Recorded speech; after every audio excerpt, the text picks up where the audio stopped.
ठाणे महानगरपालिकेत मनसे आणि ठाकरे एकत्र लढणार. ठाण्यात ठाकरे ठिकऱ्या उडवतील.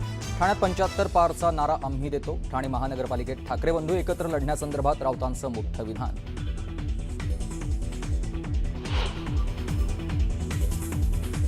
विभागांना भाजपनं माझ्यावर आरोप करण्यासाठी सोडलाय. त्यांना हा विषय काढण्याची गरज काय होती? या संदर्भात माझ्या संदर्भात इतका संताप का? वडेट्टीवारांचा थेट सवाल. भुजबळांच्या अंबडच्या सभेत कोयत्याची भाषा झाली, त्यामुळेच मी पुढे गेलो नाही, तर मला टार्गेट करण्याचं काम सुरू आहे. वडेट्टीवारांचा आरोप. तुमच्याकडे काहीच नाही असं म्हणू नका, आपल्याकडे दादा आहेत. तुमच्यासाठी बँका खाली करू. सहकार मंत्री बाळासाहेब पाटलांचं वादग्रस्त विधान.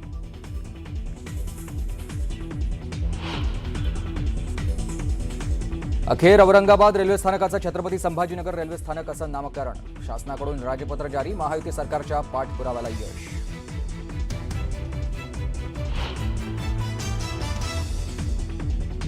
नांदेड जिल्ह्याच्या अर्धापूरमध्ये 70 ते 75 गावकऱ्यांना विषबाधा. विहिरीतील पाणी प्यायल्यानं विषबाधा झाल्याचा अंदाज. आरोग्य विभागाचं पथक करणार सर्वेक्षण.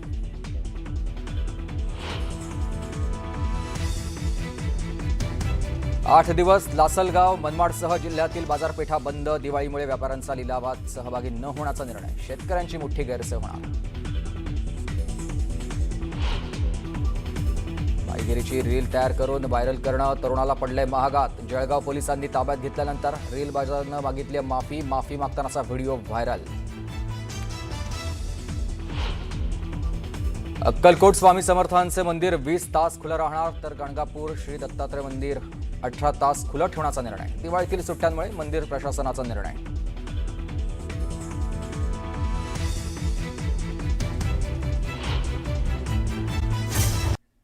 तर ओबीसी समाजाच्या महाएल्गार सभेमध्ये लक्ष्मण हाके यांनी राज्य सरकार आणि मनोज जरांगे पाटील यांच्यावर जोरदार टीका केली आहे. भुजबळांना बीडमध्ये येऊ देणार नाही असं काही लोक म्हणत होते, पण ओबीसी समाजाच्या एका कार्यकर्त्याच्या केसालाही धक्का लावून तरी बघा असा इशारा हाकेंनी दिलाय.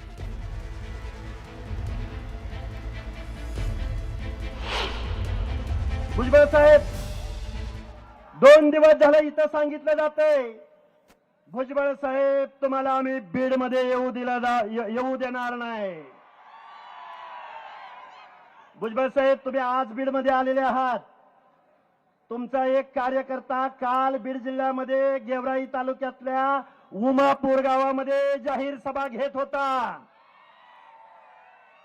हे का सांगतोय? अरे भुजबळ साहेबांचं लांब.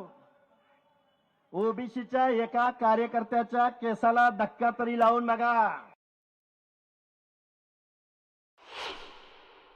हा जो GR काढलाय, हा सर्वोच्च न्यायालयाचा अनादर करणारा GR आहे. हा जो GR काढलाय तो मराठा समाजाला कुणबी सर्टिफिकेट देऊन ओबीसी मध्ये घालण्याचा प्रकार आहे. माझी तुम्हाला हात जोडून कळकळीची विनंती आहे, एका चौथी नापास माणसाच्या सांगण्यावरून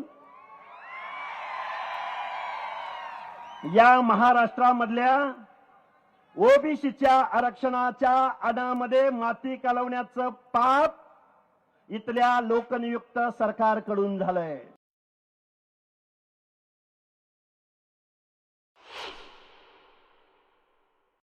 हा जरांगे वोटसूट कुणावर टीका करतो? भुजबळ साहेबांवर टीका करतो. वोटसूट टीका कुणावर करतो? धनंजय मुंडे साहेबांवर टीका करतो. करतो की नाही करतो? या जरांगेविषयी बोलायचं म्हणलं चौथे नापास गडी. अजी शर्म से क्या शर्माना, शर्म तो शर्माने वालों की आती है, खुद ही शर्म इतनी बेशरम हो कि शर्म तुम्हें शर्माती है.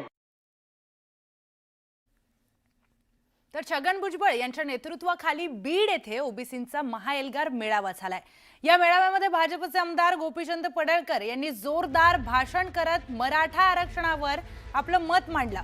जेव्हा जातनिहाय जनगणना होईल तेव्हा तुमचा बाजार उठल्याशिवाय राहणार नाही असा थेट इशारा यावेळी आमदार गोपीचंद पडळकर यांनी दिला.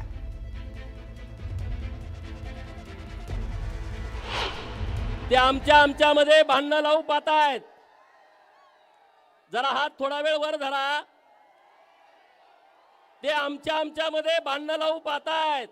ते म्हणजे 346 जातीचा एकटाच नेता कसा? अरे बाबानो, आमच्या सगळ्यांचं ठरलंय. आमचा नेता एकच आहे, माननीय छगन भुजबळ.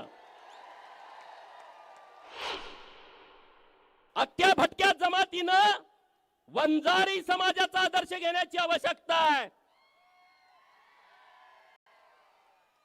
लढायचं कसं, उभा कुठं राहायचं, अधिकारी कसं व्हायचं, हे वंजारी समाजाकडून सगळ्या ओबीसी आणि धनगरांनी शिकला पाहिजे. धनगरांनी तर पहिलं शिकलं पाहिजे. अरे मग या प्रस्थापिताच्या छाताडावरती घरी जाऊन नाचाल तुम्ही, एवढी क्षमता आणि ताकद तुमच्यामध्ये आहे.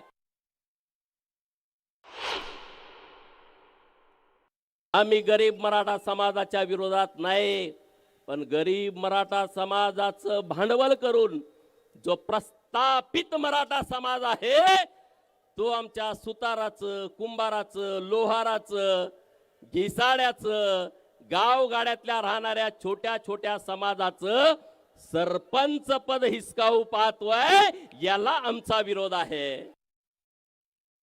तर काल बीडमध्ये झालेल्या मेळाव्यामध्ये भुजबळांनी एक मोठं वक्तव्य केलंय. आता गप्प बसणार नाही, ओबीसी आरक्षणासाठी कोर्ट आणि रस्त्यावर दुहेरी लढा लढू असा इशारा छगन भुजबळांनी दिला. मराठा आरक्षणासंदर्भात जीआरच्या मुद्द्यावरून आक्रमक झालेल्या ओबीसींचा महाएल्गार मेळावा बीडमध्ये पार पडला. तर छगन भुजबळ, धनंजय मुंडे, लक्ष्मण हाके आणि गोपीचंद पडळकर यांच्यासह अनेक ओबीसी नेते यावेळी उपस्थित होते. आरक्षणाच्या मुद्द्यावर बोलताना भुजबळांनी नाव न घेता जरांगेंवर प्रहार केलाय. दरिंदे पाटलांमुळे मराठा समाज आणि आमच्यामध्ये अंतर निर्माण झाल्याची टीका ही भुजबळांनी केली आहे. तर ओबीसींचं आरक्षण हिसकावून द्यायचं नाही असं आवाहन देखील धनंजय मुंडेंनी ओबीसी बांधवांना केलंय. दरम्यान नेत्यांनी यावेळी एकमेकांवर काय आरोप प्रत्यारोप केलेत पाहूयात.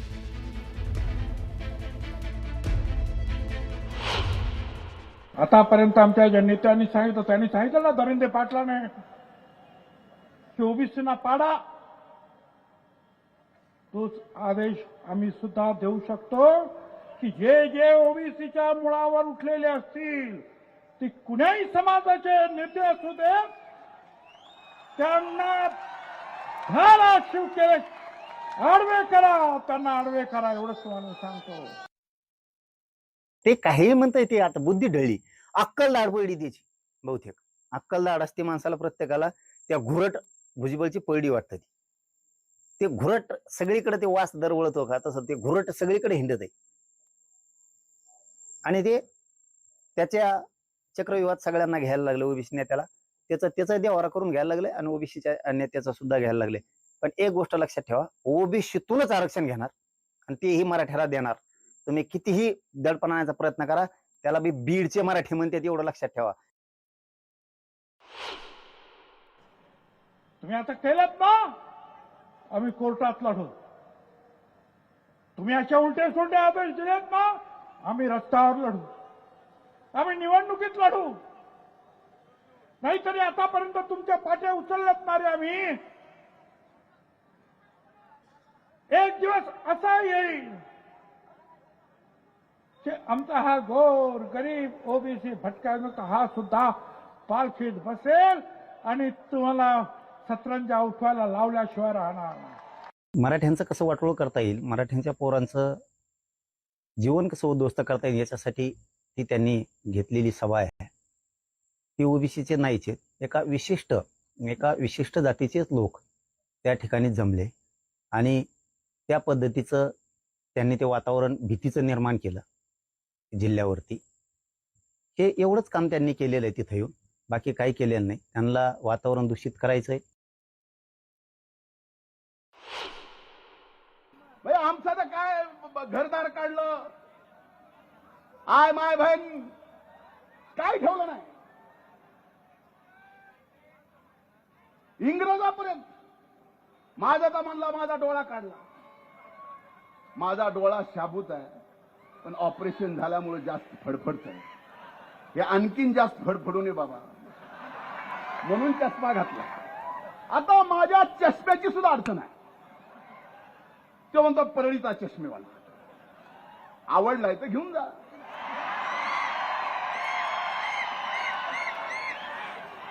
पण ओपून दिसल का नाही मला माहित नाही. त्याला कवाच्याच मी बोललो, कवाच नाही. तो ह्याच्यात मग कशाला, तो ह्याच्यात मी काय बघितले सगळ्यांनी, तो ह्याच्यात मग कशाला, तो ह्याच्यात मग तुलाच राहून दे. असेच हातरंगेव रक्तानी, तो ह्याच्यात मग तुलाच राहून दे, त्या रक्ताने भरलेला.